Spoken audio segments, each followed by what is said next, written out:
Good morning, everyone. This is Sagarika, Assistant Professor from the Department of Commerce, Patna Women's College. Today, I will discussing the basic concepts related to fundamental analysis, why fundamental analysis is needed, and what are the various approaches related to fundamental analysis. So, let's start. Fundamental analysis is a technique that attempts to determine a security value by focusing on the various fundamental factors that affect the company's actual business and as well as its future prospects. It is one of the most logical and a systematic approach that helps to determine the intrinsic value of a stock. Intrinsic value is nothing but the actual worth of stock, the real value, the real value of the stock. So the fundamental analysis focuses on finding the intrinsic value of a stock price. It focuses on both the present as well as the past data. The, the fundamental analysis totally believes that the share price of any stock is determined on the various fundamental factors that are related to the economy, industry, and company. So we can know the where the act the price that the share price that is determined on these three pillars, that these three pillars determine the share price of any stock. So we can say it the fundamental analysis is a detailed analysis of the fundamental factors affecting the performance of the company. Each share is assumed to have the economy worth of that company. So the main objective of doing the fundamental analysis is to find out about the intrinsic value of the stock. Always keep in mind the intrinsic value is nothing but the actual worth, the actual measure of a stock that includes both tangible as well as the intangible factor. It is the real value of the stock, not the market value of the stock. So always keep in this mind the intrinsic value and the market value, both are the two different concepts. So fundamental analysis emphasize on the in finding out the intrinsic value of the stock. The main purpose of the fundamental analysis is to evaluate the present earning of the company as well as the future prospects of the company, because on that basis we can determine the future dividend as well as the intrinsic price of the stock. And that is totally rely on based on the three aspects that we already discussed, that is the economy, industry, and the company. So in other words, we can say the intrinsic value of the stock, the or as well as the future dividend of any share price of the company is based on three factors, that is the economy, industry, and the company. So in the fundamental analysis, there is popular two concept: undervalued price of stock price as well as the overvalued of the stock price. So what are these two concepts? Undervalued of the stock price is nothing, which means if the market price of the share is lower than the intrinsic value, then the investors would decide to buy this share because they believe that share is underpriced. Underpriced here means the fundamental of the companies are very good, but because the fundamental of the companies are very good, which means the intrinsic value of the company, the fundamental factors of the companies are very good, but the market price is not, the current market price of the company is lower. So we can say that the company is underpriced, and that in that position in that position the investor have a tendency to buy more share. To It is always suggested to buy the underpriced of shares, because the core fundamental factors of that company is good, because the intrinsic value of that particular company is very good, well good. So we that is known as a underpriced. Same situation, overpriced. Overpriced is a situation in which the market price of the share is higher, but is the market price of the share is higher than its intrinsic value. So it is perceived that the share is overpriced, and it is not suggested to the buyers to buy that overpriced share, because it is believed that share is expected to come down in the near future. So investors should sell such share. So we have learned two concepts in the fundamental analysis, that is the underpriced and the overpriced. Now we can understand this concept with the help of one example also. Let us say there is a company, ITC. ITC, the current market price, the intrinsic value of the company is very good, but the current market price as compared to its intrinsic value, the market value is low. So we can say that the ITC is a underpriced share. So in this situation, the fundamental analyst will suggest to the investor to buy such shares, because in the long run, in the future, these shares will give a higher return to the investor. Now, in the case of overpriced share, let us say Adani Power. Adani Power shares. Adani Power, the intrinsic value of the Adani Power is not good. The company prospects are not good. The earnings of the companies are not, the profitability of the company are not good.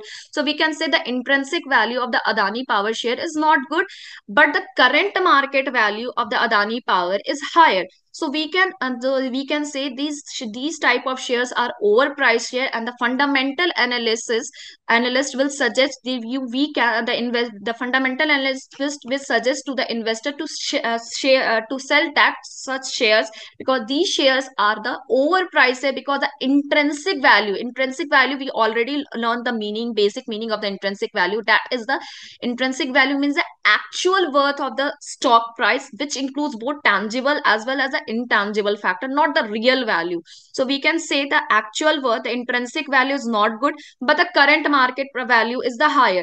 These type of shares are the overpriced share, and these perceived to be expected to come down in the near future.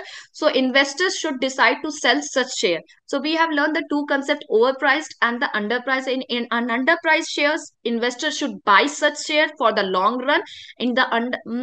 But in the overpriced share, investors should sell such shares, because these shares are expected to come down in the future. So we can say the fundamental analysis provides an analytic framework while investors is making investment decision process. So these analytic framework is based on the three factors, that is your economy, industry and company analysis, which is known as EIC framework. EIC framework stands for E stands for your economy, I stands for your industry, and C stands for your company analysis. So whenever a fundamental analysis suggests any to the investor any shares, any stock price of any share, to find out the intrinsic values of the state of stock price, we find out the intrinsic value of any stock price on these three analysis, that is your economy, industry and company analysis. Okay, so these are the basic concepts related to the economy fundamental analysis. So while doing a fundamental analysis, we should always keep in mind, because the first step is your economy, second step is your industry analysis, and the third step is your company. By following these three steps, you will be able to determine the intrinsic value of any stock. So now we move on to the topic, that is why the fundamental analysis is needed. So with the help of fundamental analysis, you will be able to find out whether that company is growing or not, whether that company is earning the profitability, whether that company is actually making the profit of the company. So with the fundamental analysis, you will be able to find out, because in fundamental analysis we do the company analysis, and with the help of company analysis you will be able to find out whether the company is paying the debt or not, what is the profitability ratios of the company, what is the return of investments of the company, is the company actually going what are the future prospects of the company, whenever you are doing the company analysis. So that's why we do the fundamental analysis. With the help of fundamental analysis, you are also able to find out about the future planning of the company. You will be able to note what is the current position of the company in compared to its competitor, whether the company will outrun its competitor in the future or not. Because in fundamental analysis, we try to find out about the PE ratio. PE ratio is nothing but a price earning ratio, in which we find out about the position of a company in compared to its competitor. In the fundamental analysis, we are also able to find out about the whether the management is trying to manipulate its books of accounts or not, because the core objective of fundamental analysis is to find out about the intrinsic value of the stock. So we can, so with the, when we are finding the intrinsic value of stock, so we will be able to know that whether the management is manipulating the books of account, or the management is truly depicting the current financial position or profitability of the company or not. So these are the factors why we do the fundamental analysis. So we are able to understand that it is a very detailed analysis of the company, with the help of which we are able to know about the intrinsic value of the stock. Always keep in mind, don't get confused, intrinsic value and the current market value, these are the two different concepts. Intrinsic value is nothing but the actual value of the stock, the actual worth of stock, which includes both tangible as well as intangible factors. Not, it is the real value of the stock, not the market value. Okay, so with the help of fundamental analysis, we are determining the intrinsic value of the stock, and fundamental analysis focuses on both past as well as the present data. It analyzes the present data analyze the present data as well as the future prospects of the company. So you are able to decide whether the company will outperform or not, whether the company will earn the profit or not, what are the future dividend for the share prices. Now, there are very two famous approaches of the fundamental analysis. In fundamental analysis, we have learned there are three, basically, there are three steps: economy analysis, industry analysis, and the company analysis. Now, the question arises which analysis we should do first. So, there are basically two approaches. It is up to the fundamental analysis. They can follow any approach, top down approach or the bottom up approach. In top down approach, we follow the sequence. The sequence is that firstly we will analyze the economy as a whole. We will find out of whether the economy is in which phases, boom phase or bane phase, whether what are the, whether there's a favorable situation in the economy or the unfavorable situation in the economy, because the economy also affects the performance of the company as well as the industry. So in the first stage we will analyze the economy. In the second stage we will analyze the industry in where the which the particular company operates. And the final stage of analysis is the company analysis. In the company analysis we will find, we will study the profit and loss account, the various financial statement, where we will study the various ratios such as P ratio, return profitability ratio. So in the top down approach we will first analyze the economy, the situation of economy, the whether the situations are favorable or the unfavorable. Secondly, we will analyze the industry in which the particular company operates.